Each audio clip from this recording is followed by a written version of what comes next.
Greetings, Commanders. This is Commander Atlas Rand, and today I've got another short tips and tricks for colonization video for you. Now, you'll notice that we're not looking at the game right now. There is really not anything brand new in the game that I wanted to show you. I did want to talk to you about a couple of things that I think we've discovered. Well, probably not we, but like we as the global we of the community of game players. Somebody's discovered, and also a new tool, which is what you're looking at. And I'll have the link to this tool in the description of the video, so you can click on there and go directly to it. This is a work in progress, as it says right here, warning. But it is pretty cool and pretty handy. And somebody already put up a website that essentially lets you plan the building of different types of settlements. And so I wanted to show that off to you. So it's running on commandernoski.github.io. So I assume the guy that put this together is in-game Commander Noski, Nowski,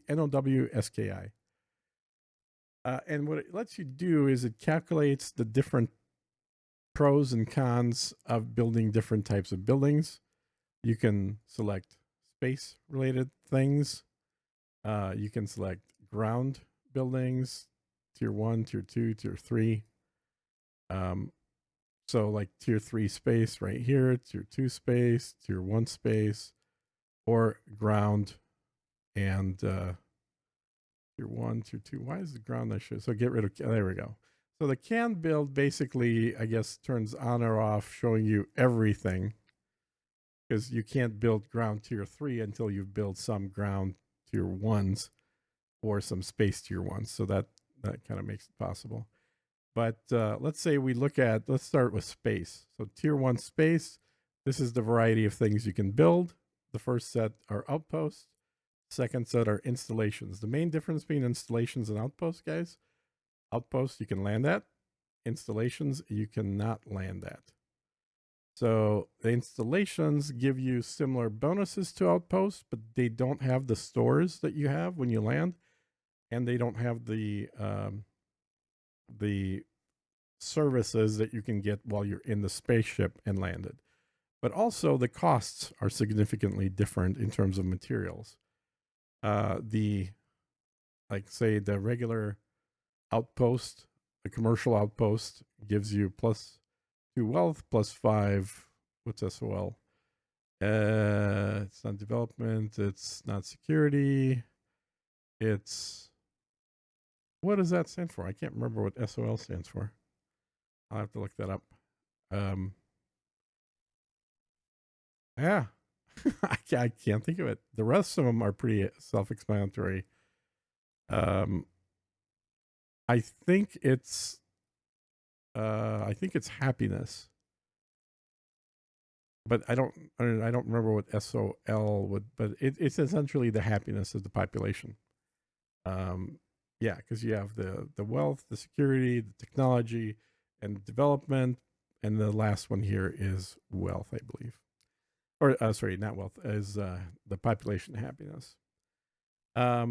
So if we build one of these outposts, we click plus, it'll add it to the number of things that we're either planning on building or have already built, and that shows you what the net effect is. So let's say we build one of those, and then let's say we also build a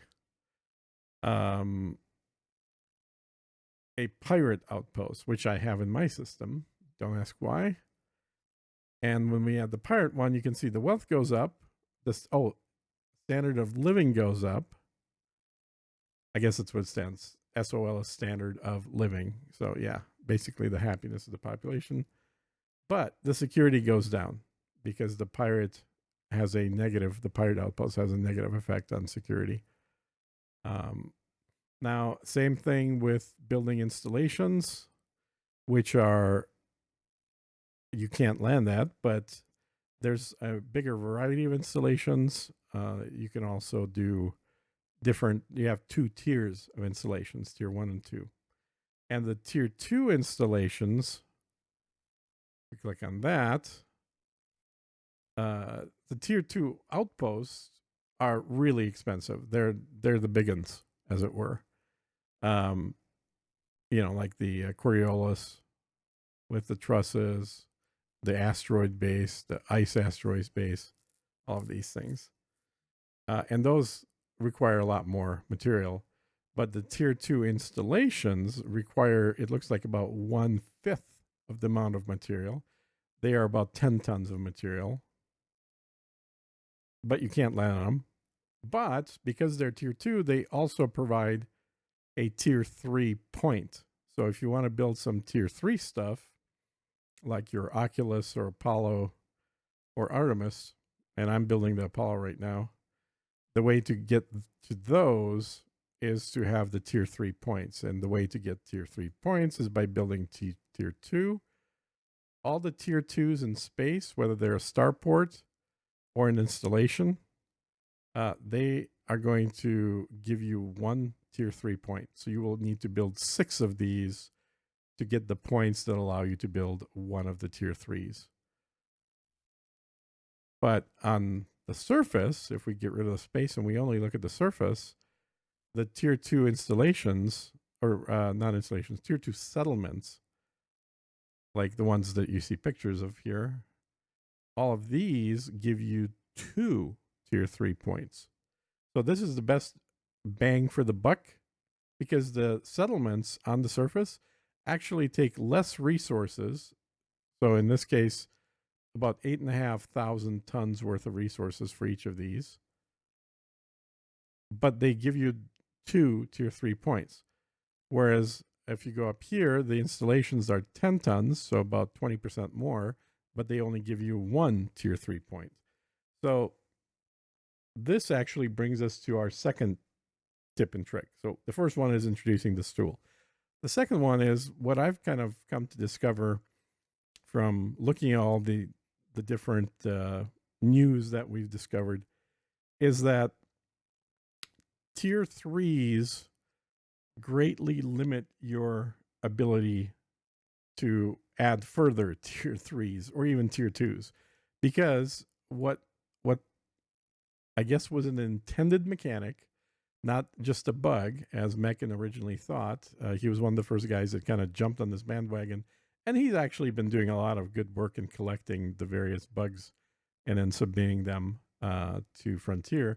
But what he discovered is that what he thought, when you have more than 10 structures built, then the costs for your large structures go up. The actual mechanic is not that. It's not 10 structures. It's actually 2 structures. And it's when you build your second large, and large being either a tier 2 in space station or a tier 3 in space station or a tier 3 on the ground station. Any of those, the minute you build your second one of those, then the points required to build a third one go up substantially. So essentially, if we go in here using the app, we go into space tier 3, get rid of can build. So if you have an Oculus that you built, then your second Oculus is 6 points, but your third one that you want to put down is going to be 12 points. So it happens after you've built 2. But it doesn't have to be a tier 3. It could also be a tier 2. So, but only a tier 2 station, not a tier 2 installation. So if you build a tier 2 station, which would be a Coriolis or an asteroid base, either rock or ice, any of these also count as one of the 2 before the points go up. So you could build like 1 Coriolis, then 1 Oculus, and then after that, all the Oculus will be 12 points instead of 6, and all the Coriolis will be 5 points instead of 3. And I think it's 5 points because they're rounding up 4.5. I believe that's what's going on. So basically, it goes from 3 to 5 and from 6 to 12. So much more expensive to build, not in terms of raw materials, but in terms of the actual points required before you're allowed to start building that thing.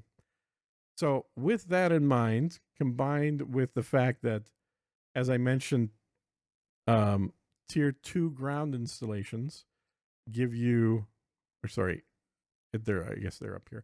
Tier 2, not installations. I keep using the wrong. Tier 2 ground settlements give you 2 tier 3 points instead of 1. And that would be any of these. These are the most valuable thing to build on the ground, because when you build 3 of these large settlements on the ground, it automatically gives you enough points to build your first tier 3 installation.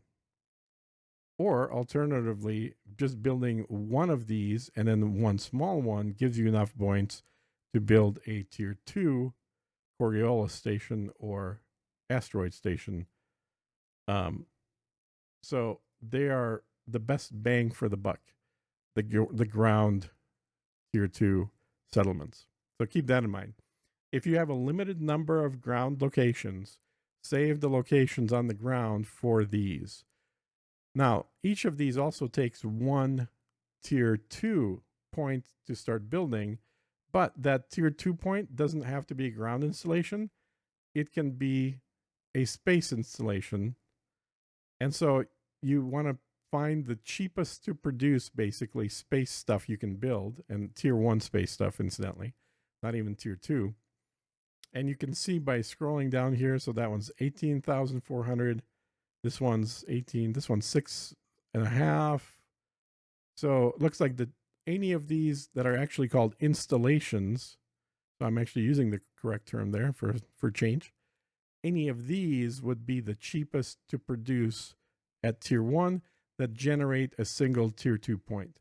So let's say you build a agricultural installation, Demeter. It takes 6,700 tons of material to build. It generates 1 tier 2 point. Then you build on the ground, you build one of these large settlements, which will use up the 1 point that first build generated, and then give you 2 of the tier 3 points. So if we were to do this, let me do a full reset. You go to space, you build the first thing you build in space. You already got a small station. Let's say you started with a small station, or even the large station. I guess it doesn't matter. But whatever you started with in space, you got. The next thing you build in space is one of these outposts that cost 6,700 tons of materials. So they're the cheaper outposts. You can pick which one you want to build based on the stats that it gives you. I think almost everybody is going to want to have an agricultural, because there's no negatives, it's all positives in space. And it's a tier 1, and it gives you a +5 SOL, standard of living, aka happiness. So let's click on that. Why is it saying I can't build it? The requirements, inflation, meter, buildable, no.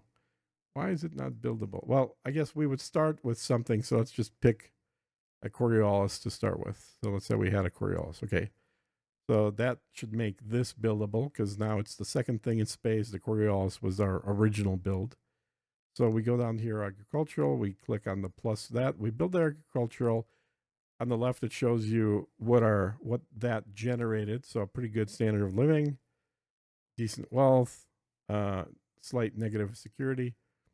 So then the next thing we're going to build is a ground outpost. And let's say we want to build we have a lot of variety of, and it's going to be a tier 2. We have a variety of these, but we definitely want to build something that gives us 2 tier 3 points. So we can do a tourist. We can do, some of these have prerequisites, by the way. But let's say we do another agricultural one. There's 2 different varieties of agricultural. I don't think it matters which one we pick. So we build that. So click on a little plus. It adds it in, calculates that we got a great standard of living as a result. It adds all the math. Now, by doing that, we now have earned 2 of the tier 3 points.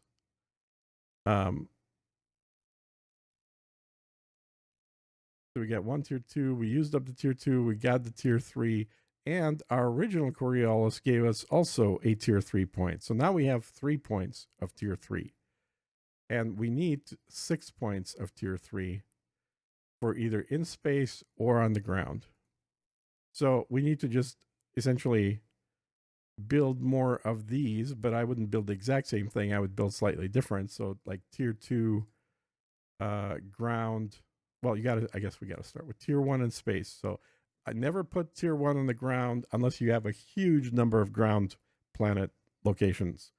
Always kind of save the ground ones for tier 2. So I don't know. We can pick one. Let's say we build we could build a satellite in space. So that'll give us 1 tier 2 point. And let's build another one. Let's build a communication station in space. And then from those 2 points on the ground, we go back to tier 2. And we already have an agricultural. So now we can build a mining settlement and we can build an industrial settlement. And now that has gotten us to 7 tier 3 points. Now we have enough to build either a large city on the ground or one of these larger tier 3 space stations. Now, which one should you do? The space or the ground? Well, the material cost is fairly similar for both of them, but the benefits are substantially more for the ground-based one. So if you look here, population plus 10, max pop plus 10, security minus 3, but wealth plus 5, tech plus 5, standard of living plus 5, and development is 10.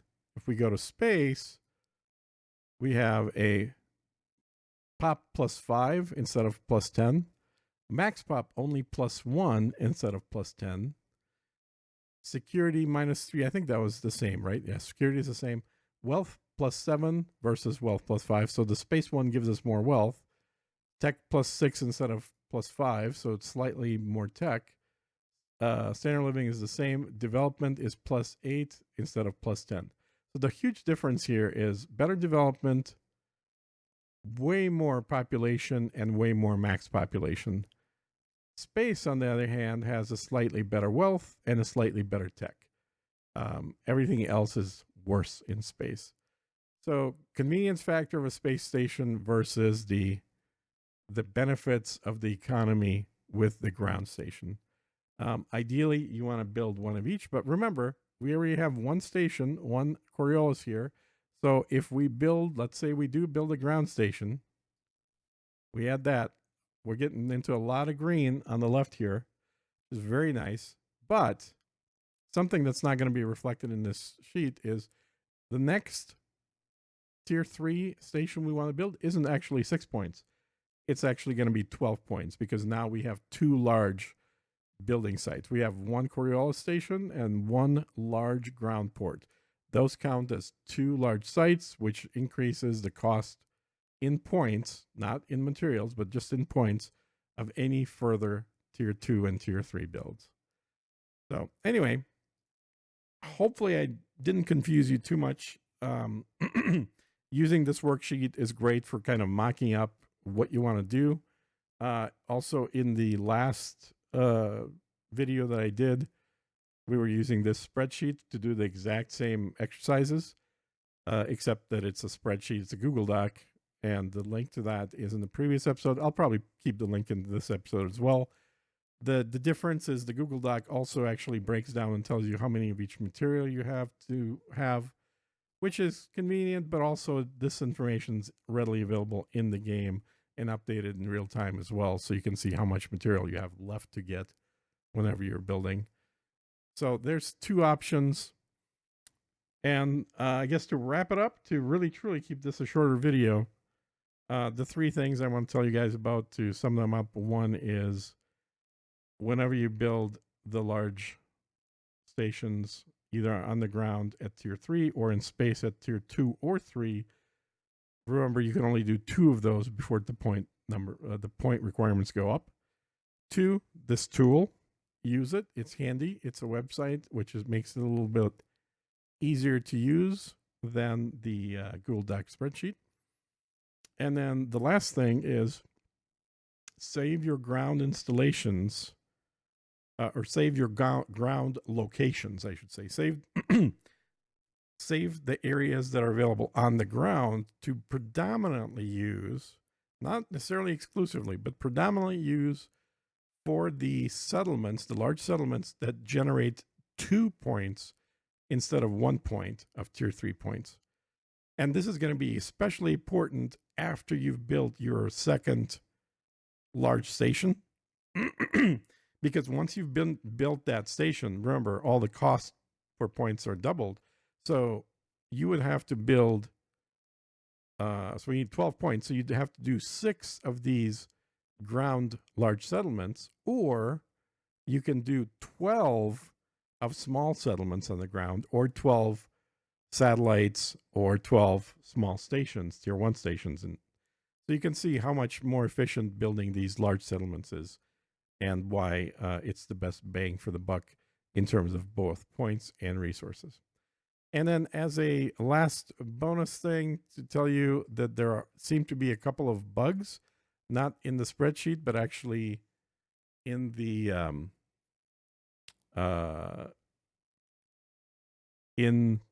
game itself. And let me find them in here. He points that out in the descriptions. Like, here's one. So if you build this particular satellite, the Irene, it says currently bugged, constructs a scientific installation instead. So unless you want a scientific installation, don't build this Irene satellite.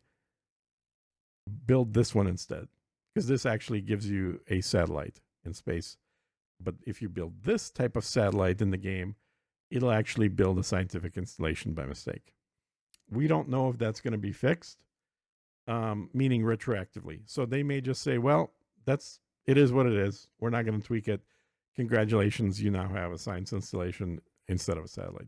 So better to know that by going in here and not making the mistake. So it's this one. There was one other one, I believe, that had a similar mistake in there as well. Yeah, this one. The relay station, Iconia, now is also bugged, and it builds a comms installation instead. But if you build this relay station, that apparently works fine. So there you go. There's the bonus tips and tricks. We, once again, this week do not have the ability to go out further into new systems. At this point, I kind of think that's a good thing, because there are too many bugs in the game that need to get fixed first. And we don't want people building systems while the game is still buggy, because those bugs will result in the wrong things being built. And that's no good. Oh, and I just also remembered one last thing to tell you. If you're building a tier 3 station, there's a chance that if you put it around the sun, this is only around suns, not around planets, but if you put it around the sun, the location around the sun that you want it in may not be where it actually places it. This happened to me. This also happened to Meccan, and it's happened to a number of people whose comments I read. So if you're going to put a tier 3 station around the sun, make sure that all the locations you don't want it in, you already have something else, like a satellite or an installation or another station, but something to block that off. And then put that tier 3 station, build that last, so that it can only occupy the one area where you think it can go. Because if you build it right away and you select a place you want it, let's say you want it right up against the sun, you put it there, you hit build, and next thing you know, it shows that it's halfway between other planets. Like, meaning it's still revolving around the sun, but there's other planets closer to the sun than it. And that's probably not what you wanted. So in my case, it actually got closer to the sun than I wanted it. So it's kind of ironic that I had the opposite effect happen. But that seems to be limited to only putting it around the sun. All the stations I've put around planets, they stay exactly in the location that I put them in. So keep that in mind. All right, guys, I'm going to wrap it up because it's already pushing the borders of a short video. And hopefully this has been useful. I will catch you on the next one, or catch me on the live stream. I've been doing quite a bit of live streaming lately as I'm building this stuff out. It's a good chance to chat while we're doing boring hauling missions. Or not even missions, but, well, our own missions of hauling our own materials. We'll see you soon.